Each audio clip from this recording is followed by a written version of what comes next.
Bismillahirrahmanirrahim. Assalamualaikum warahmatullahi wabarakatuh. Innal hamdalillah nahmaduhu wa nasta'inuhu wa nastaghfiruh wa na'udzu billahi min shururi anfusina wa sayyiati a'malina. Man yahdihillahu fala mudilla lahu wa man yudlil fala hadiya lahu. Asyhadu an la ilaha illallah wahdahu la syarika lahu wa asyhadu anna Muhammadan 'abduhu wa rasuluh. يا أيها الذين آمنوا اتقوا الله حق تقاته ولا تموتن إلا وأنتم مسلمون فإن أصدق الحديث كتاب الله وخير الهدي هدي محمد صلى الله عليه وسلم وشر الأمور محدثاتها وكل محدثة بدعة وكل بدعة ضلالة وكل ضلالة في النار اللهم لا علم لنا إلا ما علمتنا اللهم علمنا ما ينفعنا وانفعنا بما علمتنا وزدنا علما وإيمانا وأصلح لنا شأننا كله ولا تكلنا إلى أنفسنا طرفة عين. Alhamdulillahirabbil alamin, segala puji bagi Allah Subhanahu wa taala atas segala nikmat dan karunia-Nya yang tidak terhenti, tidak terputus kepada kita semua. Nikmat iman, nikmat Islam, nikmat kesehatan, nikmat kesempatan, nikmat keamanan dan nikmat-nikmat lainnya yang tidak mampu kita untuk menghitungnya.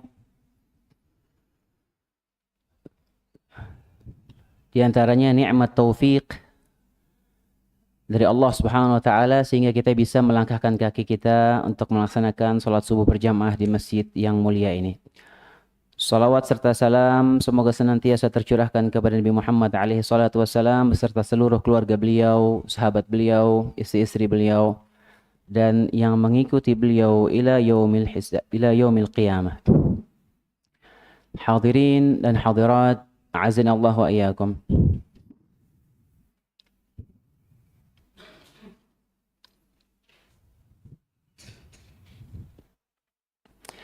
Tema yang akan kita angkat pada kesempatan di subuh hari ini insyaallah taala terkait dengan masalah akhlak. Yang mana masalah akhlak ini kalau kita meninjau, kalau kita menelaah dalil-dalil syar'i, maka akan kita dapati Islam itu sangat menekankan masalah akhlak dan masalah akhlak ini mendapatkan porsi yang besar sekali dalam syariat kita. Bahkan banyak dalil yang menggandengkan antara keimanan dengan masalah akhlak. Banyak dalil yang menunjukkan akhlak mulia itu mudah memasukkan orang ke surga. Banyak dalil yang menunjukkan akhlak buruk itu mudah sekali menjerumuskan orang ke neraka. Dan lain sebagainya. Masalah akhlak, masalah besar dalam syariat Islam. Assalamualaikum. Dan sebagian kaum muslimin mungkin menganggap ibadah itu hanya sekedar ibadah fisik yang biasa kita lakukan seperti sholat, tilawah Al-Quran, dzikir dan sebagainya. Padahal berakhlak mulia itu juga merupakan ibadah yang pahalanya besar. Sebagian orang menyangka ketakwaan dirinya itu hanya bisa ditegakkan dengan menjalankan atau menunaikan hak-hak Allah Subhanahu wa taala. Tapi dia lalai dari hak-hak antar sesama manusia yang mana itu erat kaitannya dengan masalah akhlak. Pada dasarnya kita sebagai seorang beriman, kita punya pohon keimanan. Akar keimanan kita adalah kalimat tauhid. Jazakallah khair. Akar keimanan kita adalah kalimat tauhid. Dan semua kita punya akar keimanan tersebut. Tapi bagus tidaknya pohon keimanan kita itu berbeda-beda. Tergantung kualitas ibadah kita. Semakin bagus kualitas ibadah kita, maka akan semakin indah pohon keimanan kita. Akan semakin rindang dan semakin indah buahnya. Pohon keimanan dalam diri kita. Dan itu berbeda-beda pada setiap orang.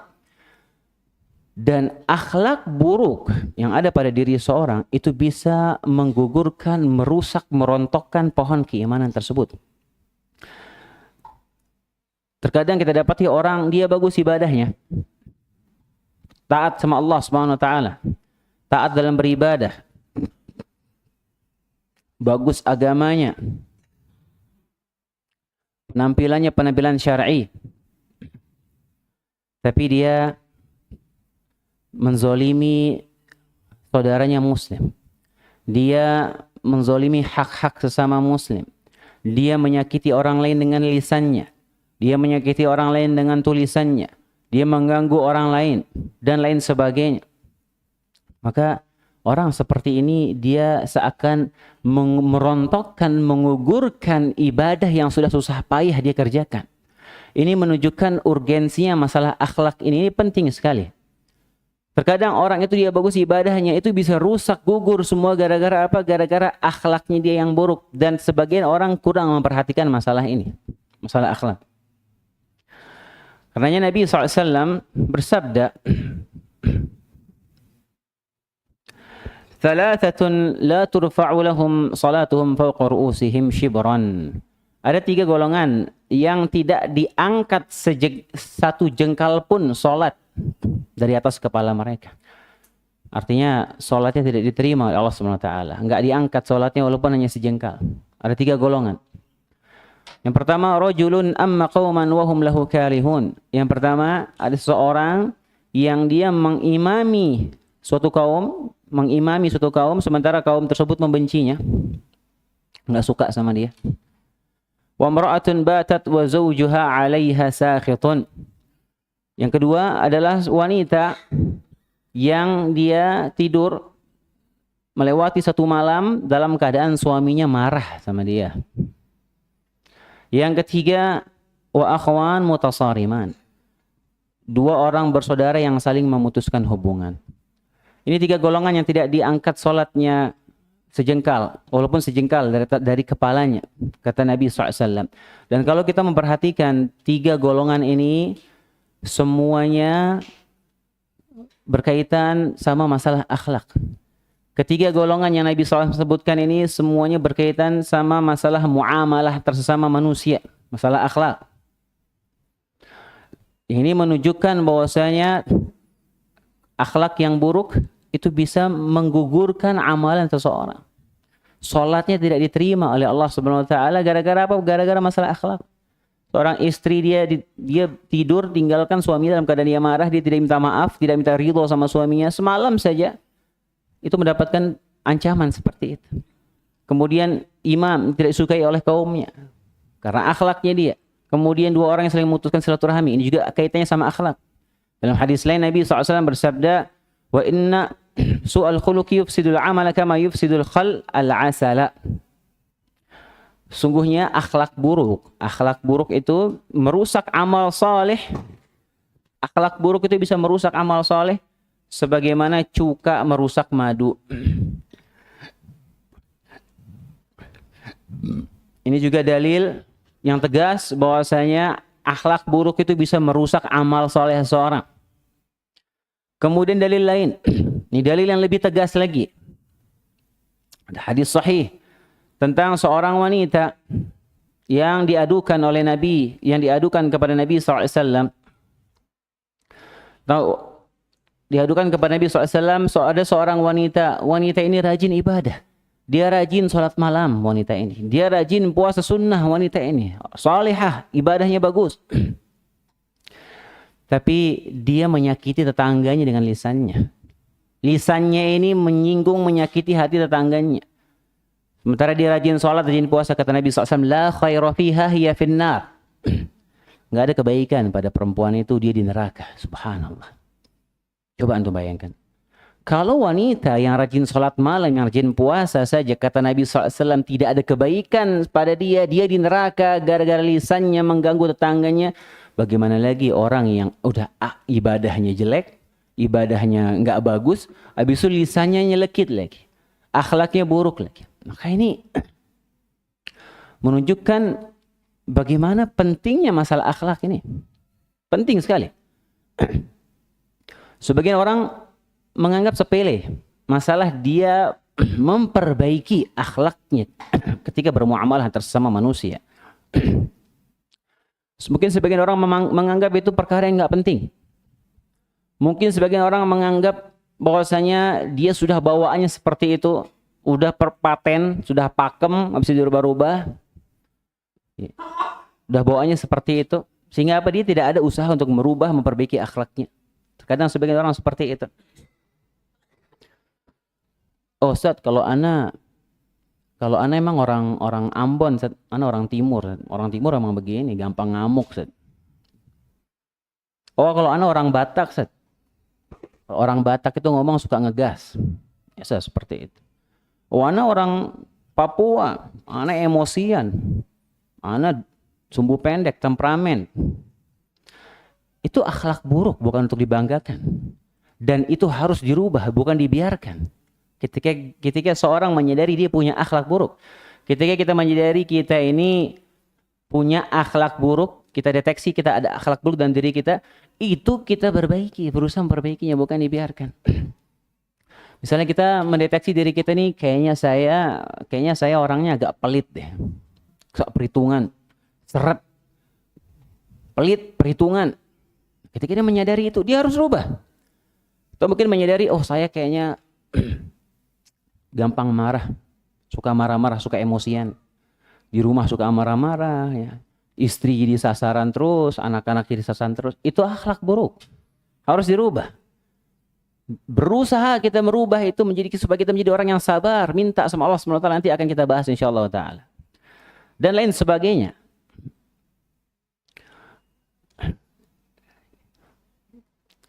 Oleh karena itu hadirin dan hadirat azanallahu wa iyyakum, kita untuk memotivasi kita untuk berakhlak mulia, kita akan coba sebutkan beberapa keutamaan dari akhlak mulia yang datang dalam dalil-dalil yang sahih. Keutamaan akhlak mulia yang pertama, Allah Subhanahu wa taala secara khusus memuji akhlak Rasulullah SAW, bahkan Allah bersumpah akan hal itu. Allah bersumpah dengan baiknya akhlak Nabi SAW. Apa nana izin minum?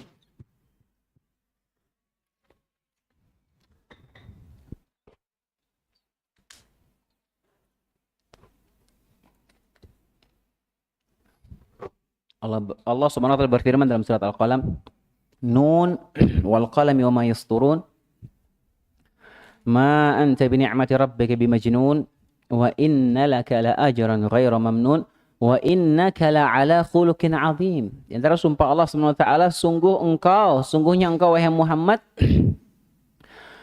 benar-benar berakhlak yang mulia. Allah memuji secara khusus akhlak Nabi SAW, bahkan Allah bersumpah dengan kemuliaan dan baiknya akhlak Nabi SAW. Ayat ini juga sebagai bukti tingginya kedudukan akhlak mulia dalam Islam. Dan juga sebagai isyarat kepada kita semua,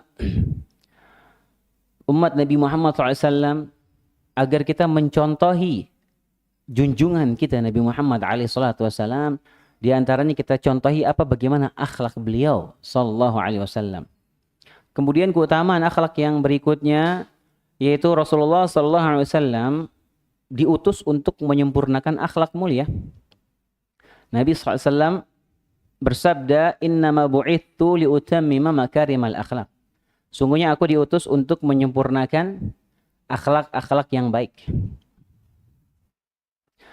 Jadi hadis ini juga menunjukkan secara tegas ya bahwasanya perbaikan akhlak manusia itu diantara salah satu tujuan dakwah Islam ini, perbaiki akhlak. Karena kita tahu bersama di zaman jahiliyah itu emang kerusakan sudah luar biasa sekali ya, rusaknya kehidupan bermanusia di zaman itu sangat rusak. Tapi di sisi lain banyak mereka itu mempunyai akhlak-akhlak mulia yang mereka pertahankan jadi budaya mereka. Dan itu disempurnakan oleh Nabi SAW. Di antaranya orang-orang jahiliyah dulu tuh mereka sangat memuliakan tamu walaupun mereka nggak kenal.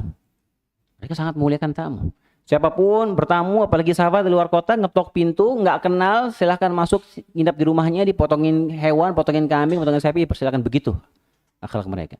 Di antaranya mereka itu setia kawan. Orang Arab dulu tuh sangat setia kawan. Kemudian di antara sifat mereka itu mereka sangat pemberani dan lain sebagainya, akhlak-akhlak mulia. Dan itu disempurnakan oleh Nabi SAW. Dan itu di antara salah satu misi dakwah Islam untuk menyempurnakan akhlak yang mulia. Tentunya yang paling utama adalah akhlak kita kepada Allah Subhanahu wa taala. Kemudian keutamaan akhlak yang berikutnya, hadirin azanallahu wa iyyakum. Akhlak mulia, akhlak yang baik adalah salah satu faktor yang paling banyak memasukkan orang ke surga Allah Subhanahu wa taala. Ini penting sekali. Ini harus dicatat baik-baik. Akhlak adalah salah satu faktor yang paling banyak memasukkan orang ke surga Allah. Yang menyatakan siapa? Nabi SAW yang menyebutkan. Ketika Nabi SAW ditanya, amalan apa yang paling banyak memasukkan orang ke dalam surga? Jawaban Nabi cuma dua. Taqwallah wa husnul khuluq. Yang pertama takwa kepada Allah, ini yang paling banyak memasukkan orang ke surga. Yang kedua apa? Akhlak mulia, akhlak baik. Subhanallah. Terkadang kita dapati orang, mungkin sebagian orang dia ibadahnya biasa aja, hadirin.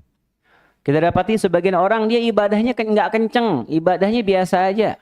Mungkin dia jarang puasa sunnah, mungkin dia jarang sholat malam, mungkin dia nggak pernah sholat malam malah, cuma dia sholat wajib aja, cuma dia puasa wajib aja, dia jarang puasa sunnah misalnya. Tapi dia tidak pernah menyakiti orang dengan lisannya, tidak pernah mengganggu orang. Dia murah senyum, gampang ngebantu orang lain. Dia nggak sombong, dia nggak meninggikan diri, dia tawadhu, rendah hati. Orang senang sama dia, orang senang bergaul sama dia. Keluarganya, istrinya, anaknya senang dekat-dekat sama dia. Kenapa? Karena akhlaknya baik. Orang seperti ini, walaupun dia ibadahnya nggak biasa aja, kencang, dia bisa tinggi surganya nanti. Yang menyatakan siapa? Nabi SAW. Dan ini luar biasa, hadirin. Orang bisa meraih surga tinggi dengan akhlak mulia. Walaupun mungkin ibadahnya biasa-biasa saja. Kemudian yang berikutnya, keutamaan akhlak yang berikutnya. Akhlak mulia atau kualitas akhlak mulia yang dimiliki seseorang itu menjadi barometer keimanan. Barometer keimanan dirinya. Kalau kita mau mengukur barometer keimanan seseorang, kita bisa mengukurnya melalui akhlaknya dia. Subhanallah. Kalau kita mau tahu kualitas keimanan seseorang, maka kita lihat akhlaknya dia. Kalau kita mau tahu kualitas keimanan kita sendiri, maka kita koreksi akhlak kita. Bagaimana sikap kita? Ini kita koreksi diri kita sendiri aja. Kita nggak usah sebut orang lain. Diri kita aja. Coba kita koreksi diri kita. Kalau kita mau tahu kualitas keimanan kita, kita koreksi diri kita, bagaimana akhlak kita bermuamalah sama orang lain. Bagaimana akhlak kita bermuamalah sama teman-teman, tongkrongan, teman kerja. Bagaimana akhlak kita ketika kita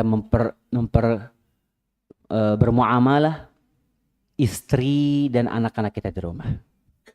Lihat. Kalau kita sama istri kita bagus akhlak kita sama istri kita berusaha tidak menyinggung perasaan istri kita. Kita nggak gampang marah-marah sama istri kita gampang membantu istri kita, ya, kita rahmat sama anak-anak kita, dan kita mengoreksi, introspeksi diri. Kalau kita seperti itu, maka ini indikator bahwasanya iman kita bagus, hadirin. Iman kita bagus. Nabi SAW bersabda, akmalul mu'minina imanan ahasinuhum khuluqa. Mukmin yang paling sempurna imannya adalah yang paling baik akhlaknya.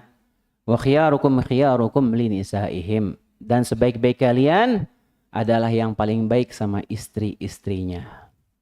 Yang paling baik dari ini laki-laki, yang paling baik dari kita semua adalah yang paling baik sama istri di rumah.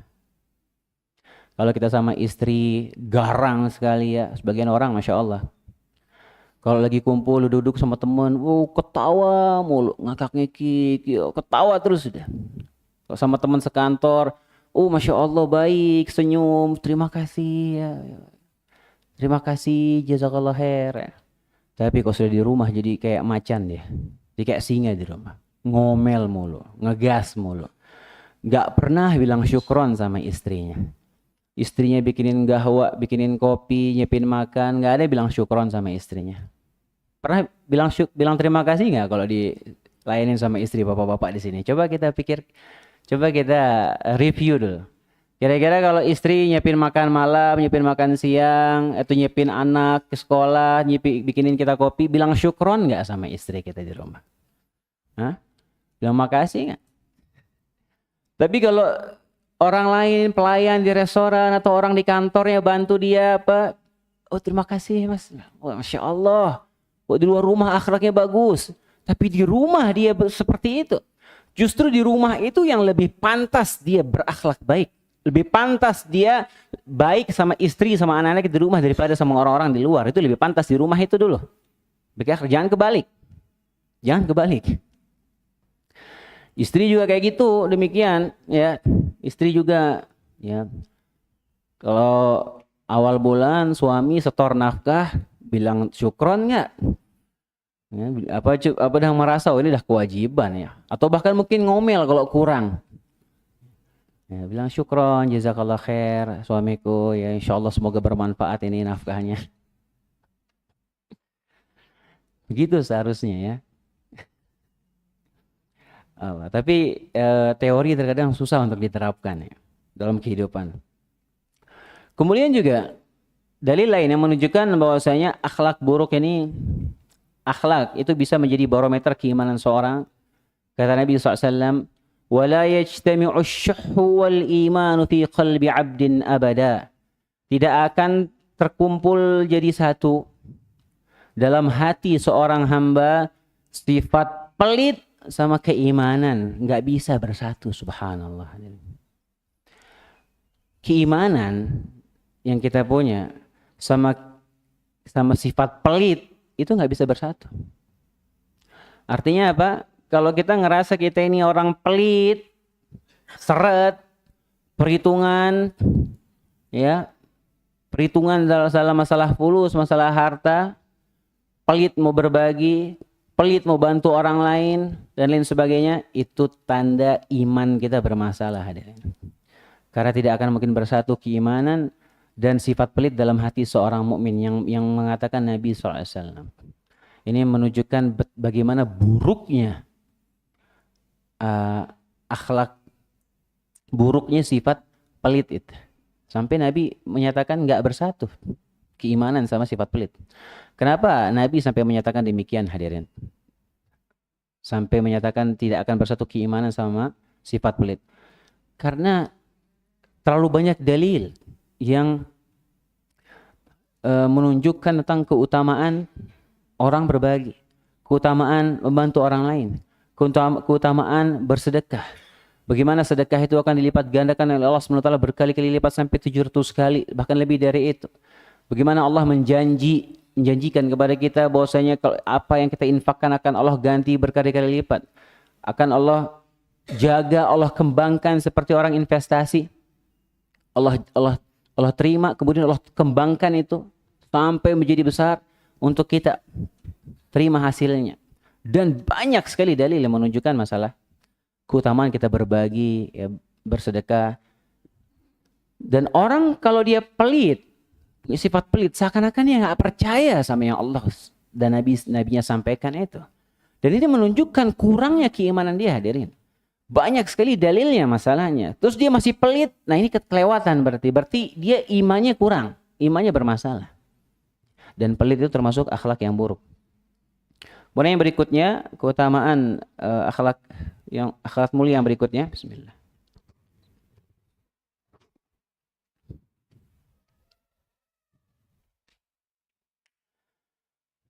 Siapa yang semakin bagus, semakin mulia akhlaknya, maka akan semakin besar kecintaan Nabi SAW kepadanya.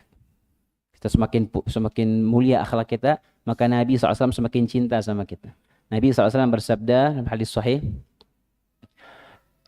Inna ahabbakum ilayya ahasinukum akhlaqa. Sungguhnya yang paling aku cintai dari kalian adalah yang paling baik akhlaknya. Al-muwatta'un Al-muwatta'un aknafan alladzina ya'lafuna wa yu'lafun. Yang akhlaknya buruk, yang Nabi paling cintai adalah yang paling baik. Apa? Yang paling Nabi cintai adalah yang paling baik akhlaknya. Siapa mereka? Yaitu orang-orang yang baik karakternya. Al-muwatta'un aknafan, yang baik kepribadiannya, yang mudah bergaul dan mudah diajak bergaul. Mudah bergaul, mudah diajak bergaul. Ini karakteristik orang yang dia bagus akhlaknya apa? Dia kepribadiannya bagus, kemudian dia mudah bergaul dan mudah diajak bergaul. Kenapa seorang itu dia bisa mudah diajak bergaul, mudah bergaul, mudah diajak bergaul? Kenapa demikian? Tidak lain, tidak bukan karena dia punya akhlak yang baik. Bisa dipastikan. Dia orangnya tawadhu, orangnya rendah hati, nggak sombong, nggak angkuh, nggak merasa tinggi, nggak merasa lebih afdal dari yang lain. Orang yang seperti ini pasti orang lain suka sama dia. Pasti, sudah nggak mungkin enggak. Kita kalau punya teman yang dia rendah hati, kalau ngomong itu enggak tinggi, kalau ngomong ya dia tawadhu, ya enggak menyombongkan diri, enggak merasa lebih hebat, lebih top dari yang lainnya, pasti kita senang kumpul sama dia, pasti. Dan kalau ada kawan kita ya, kalau ngomong suka membangga-banggakan diri, menyombongkan diri, suka flexing, suka pamer harta. Ya, kalau ngomong merasa lebih hebat, merasa lebih tinggi, manusia nggak suka orang seperti itu. Dan orang yang seperti ini biasanya jarang ada yang punya teman dekat gitu. Orang-orang kalau dia bergaul itu orang-orang biasanya nggak suka lama-lama duduk sama orang seperti itu. Akhlak, ini masalah akhlak. Ya, orang ini bisa mudah bergaul karena akhlaknya bagus, rendah hati. Itu seharusnya seorang mukmin. Nabi SAW bersabda, Inna syarran nasi manzilatan 'inda Allah yaumil qiyamah man wada'ahu an-nas aw tarakahu an-nas ittiqa'a fuhshihi. Sungguhnya manusia yang paling buruk kedudukannya di sisi Allah pada hari kiamat yaitu orang yang dijauhi sama manusia yang lainnya karena takut keburukan, kejelekan akhlaknya dia. Dan ada orang seperti ini. Ada orang yang teman-temannya nggak suka duduk sama dia. Begitu dia datang ke tongkrongan bubar. Males nongkrong duduk sama dia. Kita lagi duduk asik tawa-ketawa sama kawan-kawan, si fulan datang, ya Allah dia datang lagi nih. Pulang. Ada yang seperti itu. Kenapa sampai ada orang seperti itu dijauhi sama orang? Gara-gara akhlak. Bisa dipastikan gara-gara akhlaknya orang nggak suka. Ya, gak suka bergaul sama dia, gak suka kumpul sama dia. Nah orang seperti ini yang paling buruk kedudukannya di sisi Allah pada hari kiamat. Dijauhi sama manusia gara-gara keburukan akhlaknya dia. Subhanallah. Ya maka jangan kita sampai jadi orang seperti itu ya.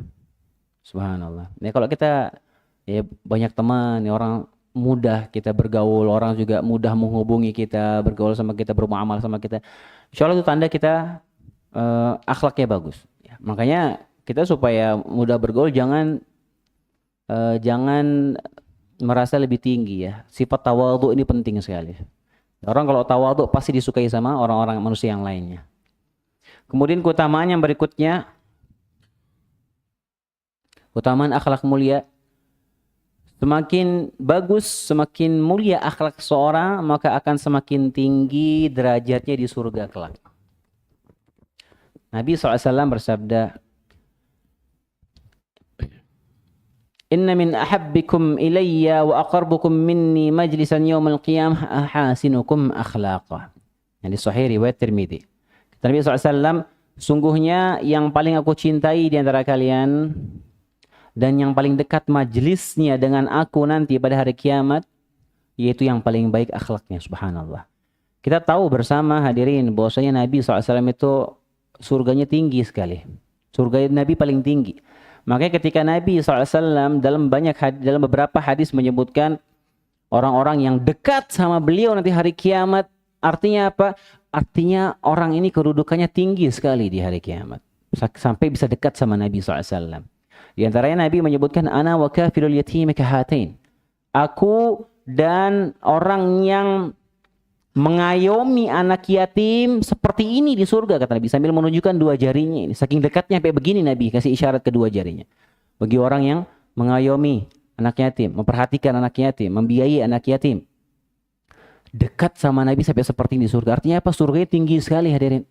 Dan di antara yang bisa meninggikan derajat kita di surga apa? Akhlak mulia. Nabi yang menyebutkan paling dekat majelisnya dan paling cintai oleh Nabi SAW, paling dekat majelisnya dengan Nabi, itu yang paling baik akhlaknya.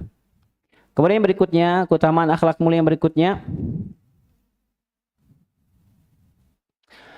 akhlak mulia ini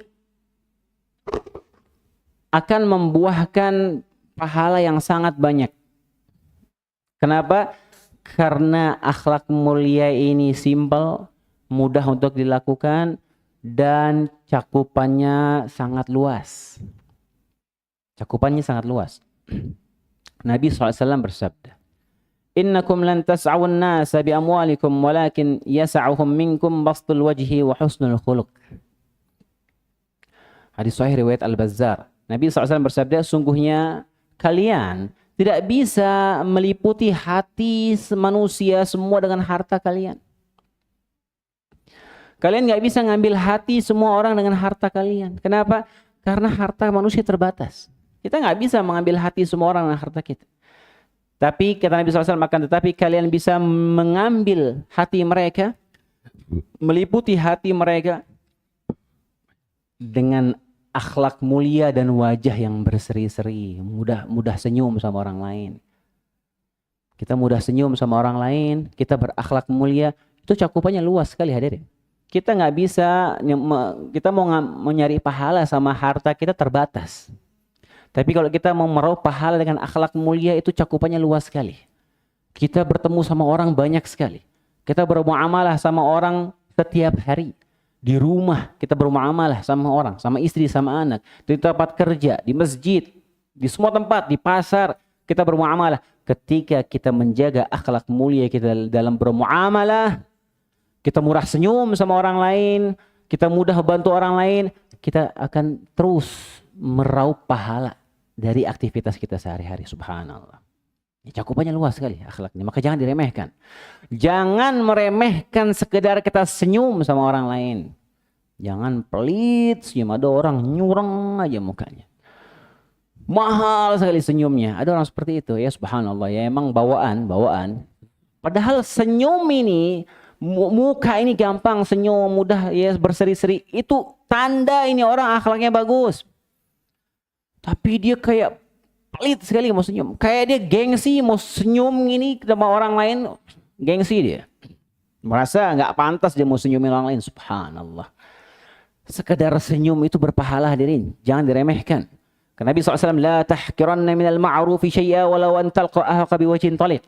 Jangan kalian meremehkan kebaikan sekecil apapun, jangan diremehkan walaupun hanya sekedar kalian senyum tatkala bertemu saudara kalian muslim. Mungkin kita lupa sama senyuman-senyuman kita. Mungkin kita nggak sadar, kita tuh kalau ketemu orang senyum-senyum sendiri, mungkin kita nggak sadar. Itu berpahala, jangan dikira nggak berpahala.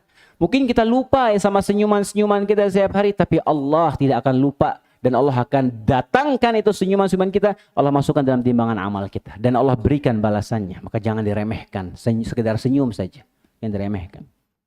Itu tanda orang akhlak mulia.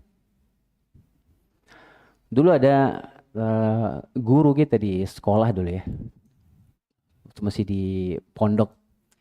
Beliau ini jarang sekali senyum, emang bawaan, jarang sekali senyum, jarang kita lihat dari senyum ya. Subhanallah, waktu itu pas lagi ketemu sama kawan-kawan, sama anak-anak muridnya, dia suatu momen beliau senyum waktu itu, langsung heboh tuh sekolahan. Ustadz senyum, Ustadz si Fulan senyum, cerita nyebar tuh sekolahan. Ustadz si Fulan senyum tadi, subhanallah, hampir seperti itu. Subhanallah. Kemudian keutamaan akhlak mulia yang berikutnya, ini juga hampir mirip sama yang sebelumnya, yaitu akhlak mulia ini menjadi alat kita untuk mengumpulkan argo pahala terus menerus. Argo pahala yang banyak. Kenapa? Karena akhlak ini terkait sama interaksi kita antar sesama makhluk. Sama makhluk ya, ini kita nggak nyebutkan manusia. Antar sama makhluk. Dan kita manusia sosial. Kita manusia makhluk sosial. Kita kehidupan kita pasti berinteraksi dengan orang lain. Pasti kita bermuamalah dengan orang lain. Dengan keluarga kita di rumah, di tempat kerja dan lain sebagainya. Kita akan terus berinteraksi sama orang, sama manusia. Nggak mungkin tidak. Bahkan kita berinteraksi sama hewan. Nah, kalau kita punya bekal akhlak mulia dalam menjalankan kehidupan kita bersosial, bermuamalah, maka argo pahala terus kita dapatkan hadirin dengan akhlak kita yang mulia. Kenapa? Karena kita berinteraksi terus sama manusia. Kita berinteraksi sama istri kita di rumah, jangan antum sepelekan, antum senyum sama istri di rumah. Pahala itu. Senyum sama anak, cium anak, dipeluk, kasih hadiah. Ya senyum sama istri, kasih hadiah ke istri. Itu baru kita berbicara di rumah saja loh. Di rumah aja itu dengan akhlak mulia kita bisa mengumpulkan pahala banyak sekali. Apalagi di luar rumah kita berinteraksi sama orang lain. Maka kita akan mendulang pahala setiap hari selama kita berinteraksi sama manusia. Sekedar senyum saya berpahala, lagi kita bantu orang lain. Kemudian di antara keutamaan akhlak yang mulia hadirin, yang berikutnya yaitu Nabi Muhammad SAW, orang yang paling baik akhlaknya, orang yang Allah sebutkan bahwasanya akhlak beliau yang terbaik, yang mulia.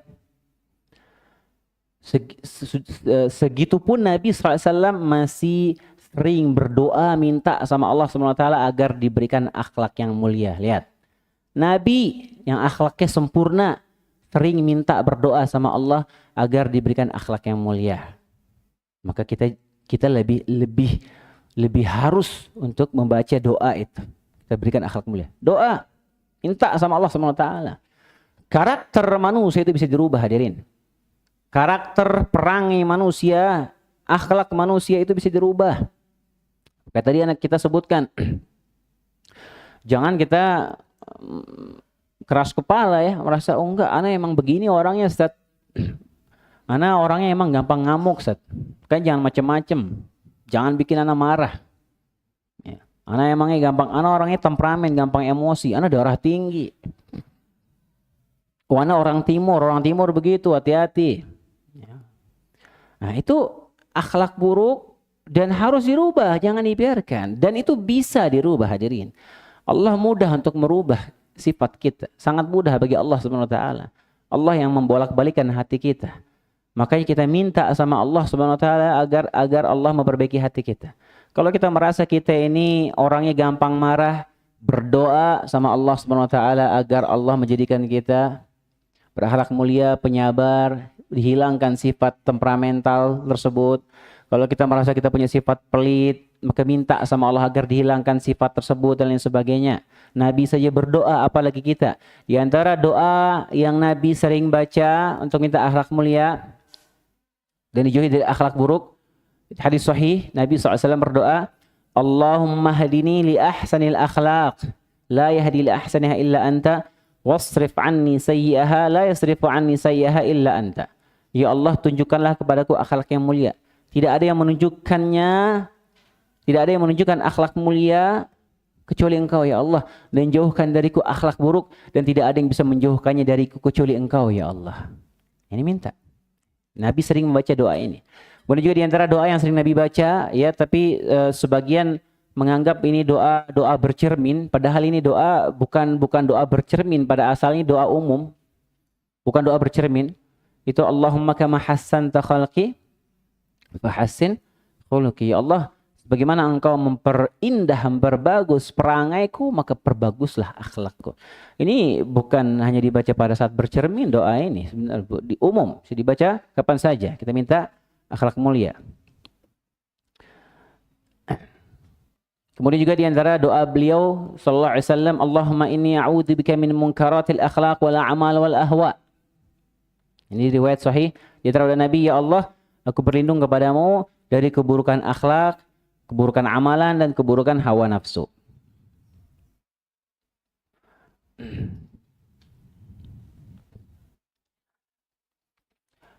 Baik. Kemudian berikutnya hadirin azanallahu wa iyyakum. Bismillah.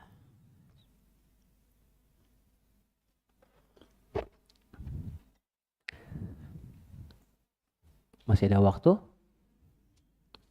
Sedikit lagi ya.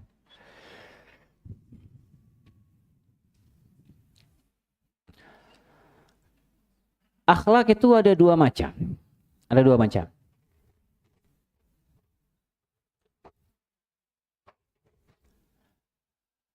Dan akhlak ini hadirin azallahu wa iyyakum ibarat rezeki. Jadi sebagaimana Allah membagi rezeki kepada kita berbeda-beda, ada yang banyak, ada yang sedikit, ada yang sedang. Demikian juga akhlak itu Allah bagi ibarat rezeki. Ada yang Allah bagikan kepada dia akhlak yang bagus, ada yang biasa aja, ada yang sedikit akhlaknya, akhlak baiknya. Ibnu Mas'ud berkata, "Innallaha qasama bainakum akhlaqakum kama qasama bainakum arzaqakum." Sungguhnya Allah Ta'ala membagi akhlak yang terpuji, akhlak yang baik kepada kalian, sebagaimana Allah membagi rezeki kepada kalian. Ada yang dapat banyak, ada yang dapat sedikit. Pembagian Allah Subhanahu Wa Ta'ala. Maka kita minta sama Allah agar diberikan akhlak yang mulia itu yang banyak. Kemudian dari sini kita selayaknya kita bersemangat untuk mengupayakan akhlak mulia dalam diri kita. Diupayakan hadirin, diupayakan, berusaha, ya dilatih. Karena apa? Karena itu ibarat rezeki. Kita mengupayakan, kita mencari rezeki, mengupayakan, insya Allah kita dapat. Demikian juga kita mengupayakan akhlak baik, insya Allah kita dapat akhlak yang kita inginkan tersebut. Karena akhlak itu ada dua macam. Akhlak itu ada dua macam. Yang pertama, akhlak yang jibilli. Yang kedua, akhlak yang muktasab istilahnya. Akhlak yang jibilli ini akhlak yang bawaan lahir, sudah watak asli, udah dari sananya. Emang bawaan, sudah seperti itu. Ada orang yang emang dari bawaan lahir, dari kecil emang dia ini orangnya itu gampang mudah bantu orang lain. Senang bantu orang lain. Ada orang yang dia bawaannya itu murah senyum. Ada orang yang bawaannya itu udah karakternya itu dia pendiam, gak banyak omong. Orang sudah gak banyak ngomong itu dia insya Allah lisannya terjaga dari menyakiti orang lain. Ada orang sudah emang bawaannya itu dia mudah sekali berbagi. Subhanallah. Anda dapati ada orang seperti itu. Subhanallah ya. Kayak uang yang dia pegang itu seakan-akan itu bukan punya dia tapi milik bersama. Begitu dapat terus dia royal sekali berbagi, traktir, beliin temannya ini bagi. Subhanallah. Ada anak kenal beberapa orang yang seperti itu. Luar biasa ya, subhanallah. Itu hartanya dia ibarat harta milik bersama. Saking dia orang ini sangat karam dalam berbagi. Ada orang emang bawaannya pelit, subhanallah. Bahkan sama dirinya sendiri dia pelit kadang. Sama diri sendiri kadang dia pelit, apalagi sama orang lain. Itu bawaan karakter asli. Ya, dalilnya Nabi SAW pernah berkata kepada Al-Ashaj bin Abdul Qais. Kata Nabi SAW, "Ya Ashaj, wahai Ashaj, inna fika khaslatin yuhibbuhum Allah wa rasuluh." Wahai Ashaj, sungguh padamu ada dua perangai yang dicintai oleh Allah dan Rasulnya. Yaitu al-hilm wal-anah. Yaitu sifat kecerdasan dan ketenangan dalam bersikap tenang. Gak gegabah. Dan ini karakter dalam dirimu yang Allah dan Rasulnya mencintainya. Kemudian Ashaj bertanya, "Wahai Rasulullah, apakah dua karakter tadi itu, perangai itu adalah hasil usahaku atau emang sudah Allah menjadikannya aku punya watak itu?" Kata Nabi SAW, "Balillah jabalaka alaihima." Allah yang menjadikan kedua perangai tersebut tertanam pada dirimu, pada watakmu. Artinya apa? Memang sudah bawaannya. Jadi ada emang orang punya akhlak baik itu sudah bawaan wataknya, bawaan lahir, ya, dah dari sononya. Kemudian yang kedua, akhlak yang muktasab. Akhlak yang muktasab ini maksudnya apa? Akhlak yang diupayakan. Akhlak baik yang diusahakan. Agar kita mendapatkannya, meraihnya. Diupayakan, diusahakan. Kita pengen jadi orang yang penyabar, berusaha jadi orang yang penyabar. Kita pengen jadi orang yang dermawan, kita belajar, berusaha menjadi orang dermawan. Berdoa, berusaha, minta sama Allah SWT. Berjuang. Kenapa? Sekali lagi, karena akhlak itu bisa dirubah. Dalilnya apa? Bahwasanya akhlak itu bisa dirubah. Nabi SAW bersabda, Ana za'imun bi baitin fi a'lal jannah liman hassana khuluqahu. Aku menjamin istana di bagian atas surga. Bagi siapa? Bagi orang yang memperindah, memperbagus akhlaknya. Artinya apa? Dia berusaha memperbagus. Dia berusaha memperindah akhlaknya. Ada usaha di situ. Orang yang berusaha memperbaiki akhlaknya, memperbagus akhlaknya, Nabi jamin dia akan mendapatkan istana di bagian atas surga. Dalam hadis lain Nabi bersabda, "Wa man yatasabbar yusabbirhullah." Barang siapa yang berusaha bersabar, dia berusaha jadi orang sabar, berusaha bersabar, maka Allah akan menjadikan dia orang yang penyabar beneran. Allah jadikan dia penyabar. Kenapa? Karena dia berusaha, ada usaha, keinginan menjadi orang sabar, maka Allah akan jadikan dia penyabar. Karenanya watak itu bisa dirubah, hadirin. Akhlak buruk bisa dihilangkan. Akhlak baik kita bisa upayakan. Yang penting ada niat, ada usaha, doa, ikhtiar. Dan ini butuh perjuangan. Butuh perjuangan. Di antara tipsnya, sedikit lagi, terakhir. Tips ya, bagaimana kita memperbaiki akhlak kita. Kita berusaha memperbaiki akhlak kita, kita berakhlak mulia. Agar terbentuk akhlak mulia dalam diri kita. Yang pertama berdoa ya, jelas. Jelas ini yang pertama. Berdoa minta sama Allah SWT. Ya, kalau bisa doa-doa yang tadi, yang Nabi berdoa dengan lafal itu, dengan doa itu. Doa minta akhlak yang baik, doa minta dijauhkan dari akhlak yang buruk. Dan doa ini nggak bisa sekali, hadirin. Harus terus diulang-ulang, minta terus. Doa diulang-ulang. Kemudian yang kedua kita berjuang. Berusaha untuk memperbaiki akhlak kita. Ada usaha. Ya, kita berdoa, kemudian kita berusaha. Kita mungkin orangnya pemarah, kita berdoa minta agar dijadikan penyabar, kemudian kita berusaha ngontrol emosi, berusaha. Insya Allah Allah akan bantu, Allah mudahkan kita. Yang biasa suka ngegas sama istri di rumah, ya mulai sekarang coba diperbaiki, ya. Coba diperbaiki. Yang biasanya suka ngomelin ya, cemberut sama istri di rumah, ya nanti pas pulang coba dilatih senyum-senyum aja depan istri, coba dilatih. Nanti terbiasa itu sudah. Ya, senyum-senyum depan istri, senang istrinya nanti itu. Istri apalagi juga, ya.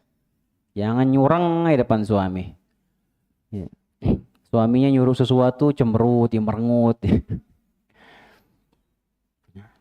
Kemudian yang berikutnya tipsnya, kita belajar tentang akhlak-akhlak mulia dan mempelajari faktor-faktor yang mendukungnya. Kita belajar. Bagaimana akhlak yang mulia itu, apa porosnya, apa intinya, seperti apa akhlak mulia. Seperti tadi kita belajar apa? Murah senyum, gampang bantu orang lain, kita tawadhu, rendah hati, gak meninggi depan orang lain ya.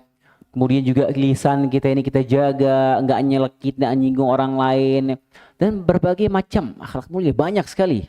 Ya, sebenarnya ada lanjutannya pembahasan ini tentang apa poros akhlak mulia. Cuman kita mungkin di lain waktu kita sempurnakan insyaallah ta'ala.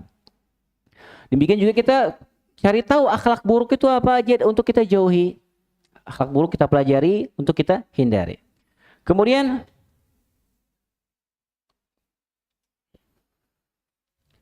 ini juga penting ya, tips ini penting ya. Dan insya Allah juga bermanfaat, sangat membantu ini. Kalau kita pengen memperbaiki akhlak kita, yaitu kita tanya sama orang yang amanah. Tanya sama orang yang amanah. Kita tahu ada teman kita yang amanah, kita tanya. Ya akhi, ente kan kenal dekat sama ana, sering kita bermuamalah. Kira-kira ada yang kurang nggak dari muamalah ana? Ada mungkin akhlak yang mungkin kalian tidak suka dari ana? Sampaikan. Mungkin dia nyampaikan, oh ya ini sekalian nasihat ya. Ana nggak, mungkin kita sama kawan-kawan nggak suka antum itu kalau ngomong terkadang suka merendahkan orang lain. Itu kita agak kurang suka. Nah, terkadang orang tuh nggak sadar dia seperti itu. Dia nggak sadar kalau ngomong itu dia menyinggung orang lain, merendahkan orang lain, dia kadang nggak sadar. Maka butuh ada orang yang ngasih tahu dia seperti itu. Makanya tanya sama orang yang amanah. Oh iya, jazakallahu khair ya, insyaallah Anda coba berusaha memperbaiki. Itu bagus seperti itu ya. Itu dia tipsnya juga, itu insyaallah bermanfaat. Ya. Sekali lagi terakhir kita sering-sering berdoa sama Allah SWT. Ini penting ya. Doa-doa yang Nabi SAW ajarkan itu doa-doa yang sangat baik sekali ya. Lafalnya sempurna ya. Kita minta ketakwaan, kita minta hati kita dibersihkan, minta akhlak kita diperindah, diperbaiki oleh Allah SWT. Di antara tadi doanya yang sering Nabi baca, Allahumma hdini li ahsanil akhlaq la yahdi li ahsaniha illa anta wasrif anni sayyi'aha la yasrifu anni sayyi'aha illa anta. Ya, kalau yang belum hafal mungkin cari di internet, ada itu insyaallah, dihafalkan doa itu ya. Ya wallah taala alam. Mungkin demikian yang bisa kita kaji di kesempatan pagi hari ini. Kurang lebihnya saya mohon maaf. Jika ada yang bertanya saya persilahkan.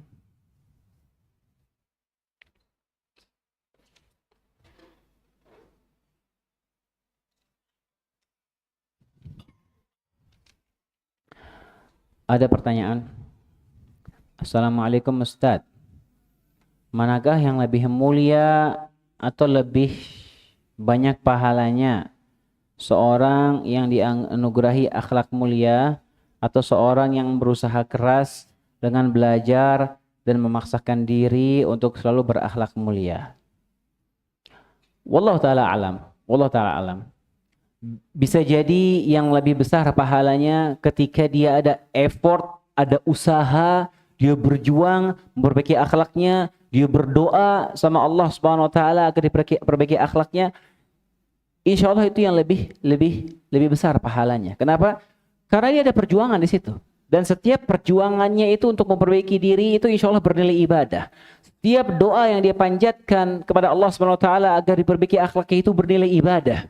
Dan setiap usaha semakin keras usahanya dan itu insya Allah semakin besar nilai pahalanya. Artinya apa? Dia keimanannya bagus. Dia ada niat berusaha memperbaiki akhlaknya dan dia berusaha, dan itu tidak mudah ya, tidak mudah, butuh perjuangan. Semakin kuat usahanya dia, insya Allah akan semakin besar pahalanya. Apalagi sampai dia berhasil, nah itu luar biasa ya, usaha luar biasa. Ya. Subhanallah ya. Akhlak ini cakupannya luas hadirin. Akhlak itu cakupannya sangat luas dan insya Allah setiap dari kita semua ini pasti banyak kekurangannya sudah. Banyak kekurangannya. Pasti banyak yang minus dari akhlak kita. Pasti sudah. Nggak mungkin tidak. Makanya penting kita ini untuk introspeksi diri. Penting. Introspeksi diri sering-sering. Kita nggak mungkin kita punya dalam semua lini aspek dalam akhlak kita bagus, nggak mungkin. Pasti ada minusnya. Makanya kita cari tahu, kita introspeksi diri dan kita berusaha memperbaikinya.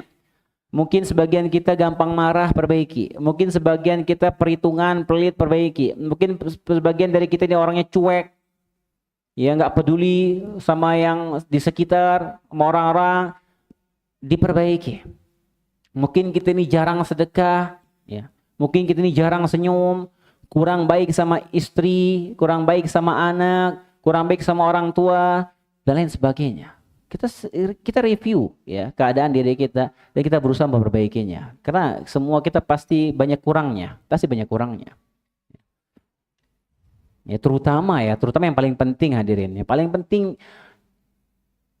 penting untuk kita usahakan ini pertama berusaha kita memperbaiki akhlak kita di rumah aja dulu. Kalau sama istri kita sudah bisa berubah akhlak kita menjadi lebih baik, lebih santun, lebih sayang sama istri, sama anak, ya enggak, lebih murah senyum, lebih banyak membantu, enggak marah-marah lagi di rumah, itu sudah pencapaian luar biasa hadirin, pencapaian luar biasa. Dan itu mungkin enggak mudah, butuh diusahakan. Coba mulai sekarang diusahakan ya di rumah ya.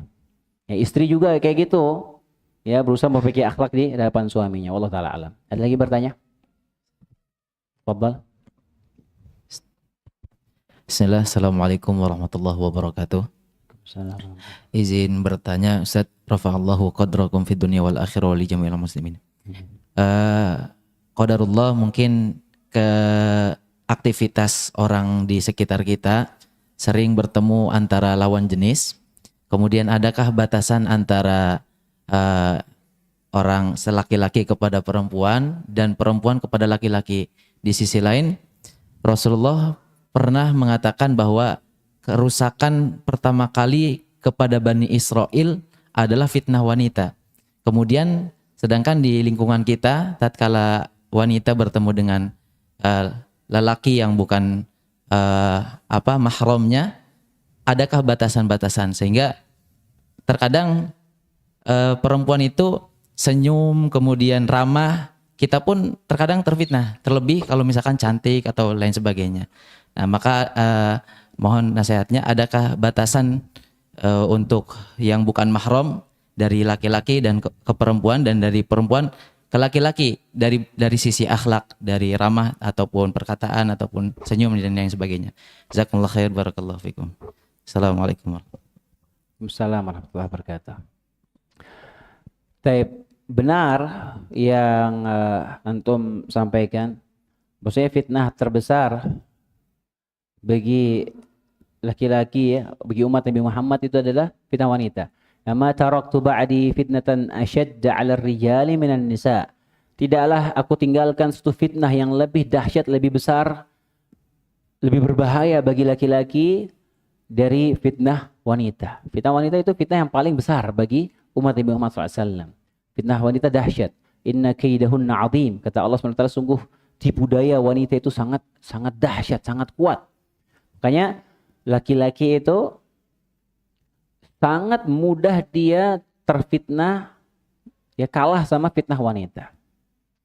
Dan demikian juga wanita ketika dia keluar, kata Nabi SAW, idza kharajat istasyrafa syaitan.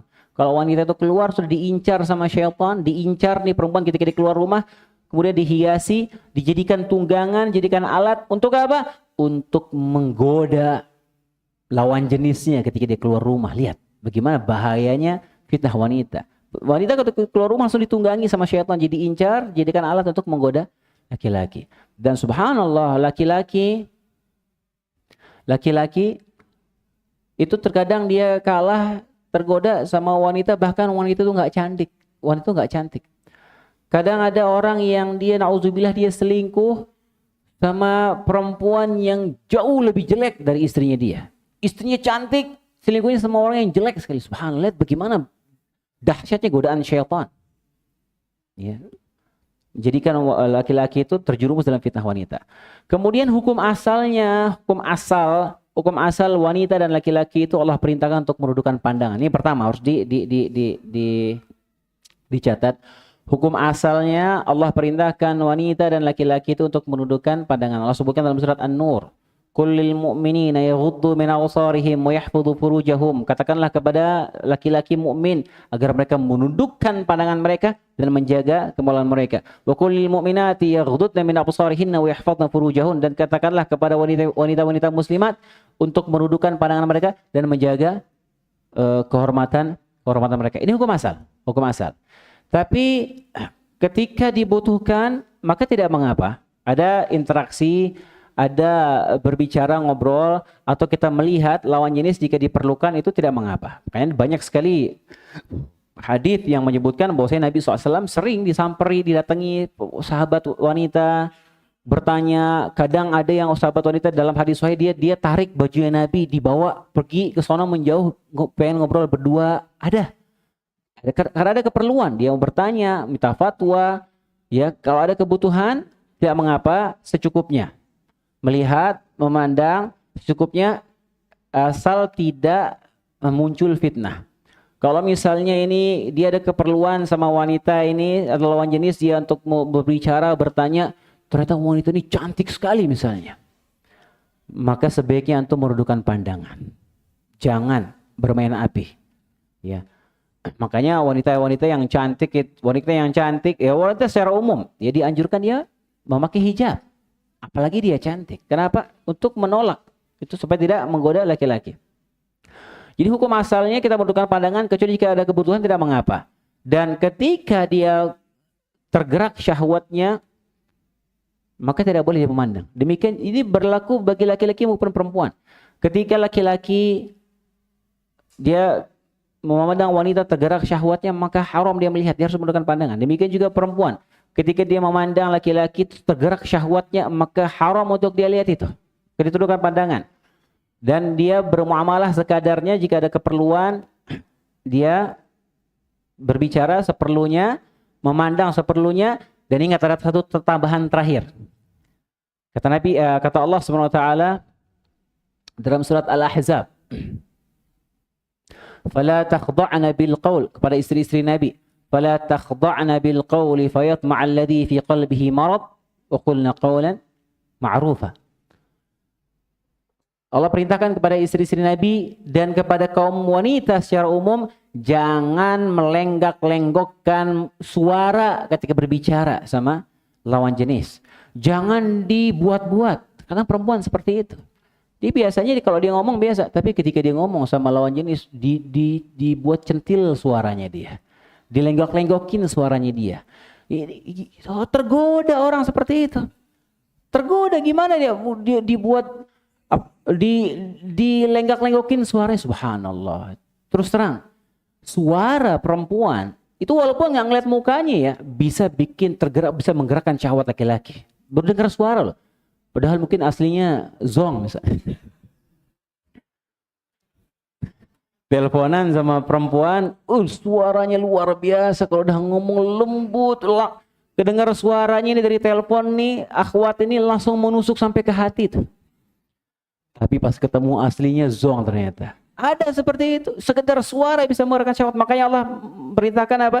Fala takhadhu bil qaul. Jangan dilenggak-lenggokkan suara. Itu batasannya. Ketika ada keperluan dia sama lawan jenis, dia berbicara, maka jangan dibuat-buat. Perlunya ngomong biasa aja datar, langsung berpaling. Kenapa? Karena bahaya, hadirin, itu celah syaitan besar sekali di situ.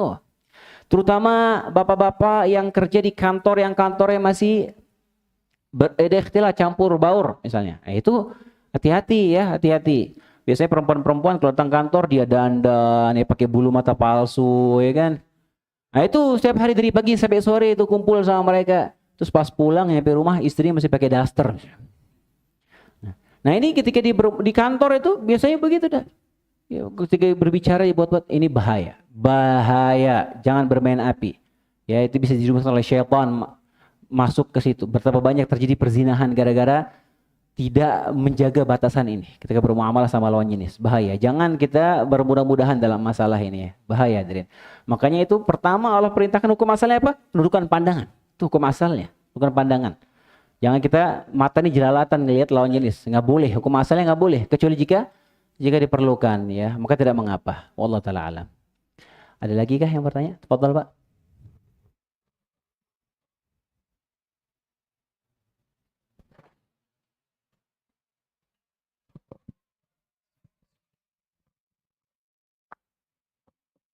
Assalamualaikum warahmatullahi wabarakatuh. Izin bertanya Pak Ustadz, saya tertarik sekali dengan statement Pak Ustadz tadi terkait akhlak. Akhlak ibarat rezeki dari Allah.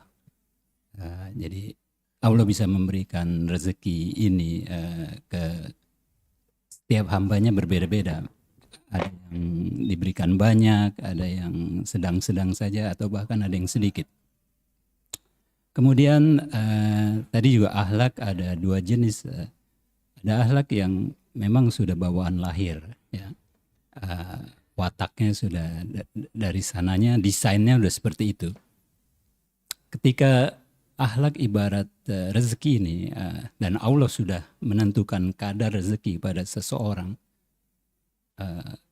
apakah ini bisa berubah? Maksud saya agak kalau memang sudah desainnya atau Allah sudah tentukan kadar seseorang itu, katakanlah akhlaknya sedikit atau memang kurang dan bawaan lahirnya, wataknya sudah seperti itu, agak sulit untuk merubahnya. Bagaimana menurut Pak Ustadz? Karena terkait tadi akhlak ibarat rezeki dan Allah sudah tentukan kadar rezeki setiap hamba berbeda-beda. Syukran Pak. Wassalamualaikum warahmatullahi wabarakatuh. Ya. Yang pertama rezeki itu kan bisa bertambah, bisa berkurang. Kita tidak tahu seberapa besar kadar rezeki kita. Kita tidak tahu. Itu rahasia Allah Subhanahu wa taala. Dan kita diperintahkan untuk berusaha. Ketika kita mencari rezeki yang kita kenal rezeki, kita cari nafkah misalnya, kita nggak tahu kadar rezeki kita, tapi kita berusaha. Demikian juga kita akhlak kita. Kita nggak tahu seberapa maksimal kita bisa memperbaiki akhlak. Kita hanya dituntut untuk berusaha memperbagus, memperindah akhlak kita. Itu yang pertama. Yang kedua, Pak, aspek akhlak mulia ini cakupannya luas sekali, Pak. Luas.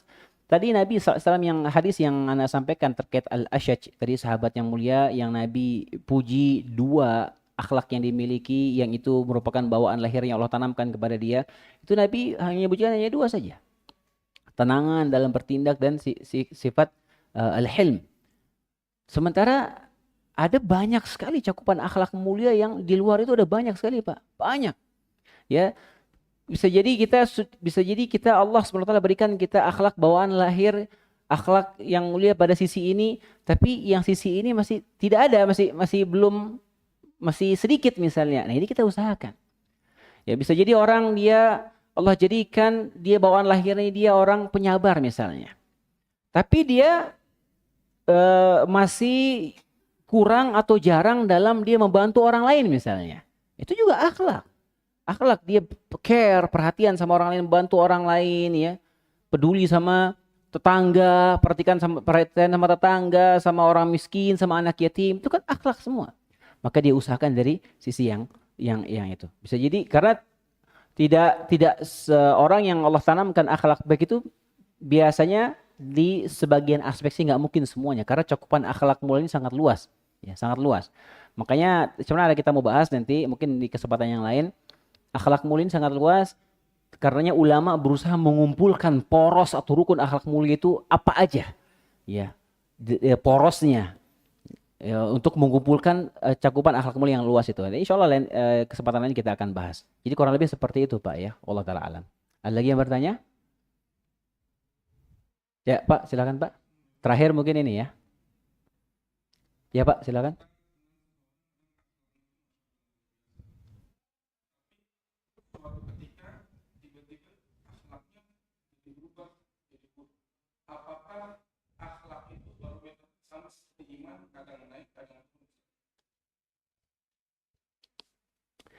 Baik. Sebagaimana tadi kita jelaskan, akhlak, karakter, watak ya dalam diri seorang itu bisa berubah, Makanya ketika kita pengen menjadi orang yang berakhlak mulia, maka kita usahakan. Kita usahakan meningkatkan kualitas akhlak kita. Tambah. Jadi kita tadinya mungkin kualitas akhlaknya biasa aja, tapi kita berusaha memperbaiki sehingga meningkat akhlak kita menjadi baik. Ya, dia akhlaknya bertambah, ya berubah. Dan akhlak ini ya bisa saja berubah karena berbagai faktor bisa saja berubah. Biasanya kalau sudah urusan fulus misalnya, urusan jabatan, kedudukan, biasa orang menggadaikan akhlaknya. Urusan fulus, udah. Biasanya menggadaikan akhlaknya, subhanallah. Apalagi urusan fitnah dunia, fitnah harta, fitnah tahta jabatan, orang bisa menggadaikan akhlak mulianya. Orang biasanya nggak ragu-ragu untuk berdusta, hilang rasa malunya demi apa? Demi jabatannya, demi mempertahankan jabatannya. Kadang-kadang orang hilang malunya, buruk akhlaknya demi apa? Demi mendapatkan keuntungan duniawi. Terkadang orang dia keuntungan duniawi di depan matanya, keuntungan dunia di depan matanya ini. Tapi dia perlu sedikit manipulasi, sedikit berdusta supaya bisa dapat. Itu ujian. Terkadang orang dia kalah dalam ujian itu sehingga apa? Dia melanggar batasan-batasan Allah Subhanahu wa taala demi mendapatkan sesuatu yang diinginkan. Makanya bisa naik, bisa jadi berubah akhlak seorang. Makanya pentingnya kita menjaga doa tadi itu dibaca terus-menerus. Makanya Nabi SAW sering membaca doa itu. Ya Allah, berikan tunjukkanlah aku akhlak buruk, tunjukkanlah aku akhlak yang baik, jauhkanlah aku dari akhlak yang buruk. Itu dibaca terus-menerus, ya. Coba terus-menerus supaya kita tetap insya Allah berada di koridor akhlak mulia, ya. Wallahu taala alam. Ya, mungkin demikian yang bisa kita kaji di kesempatan pagi hari ini. Mohon maaf karena waktunya molor. Insya Allah kita bertemu lagi di kesempatan lain waktu. Kita tutup dengan doa kafaratul majlis. Subhanakallahumma bihamdika asyhadu an la ilaha illa anta astaghfiruka wa atubu ilaik. Assalamualaikum warahmatullahi wabarakatuh.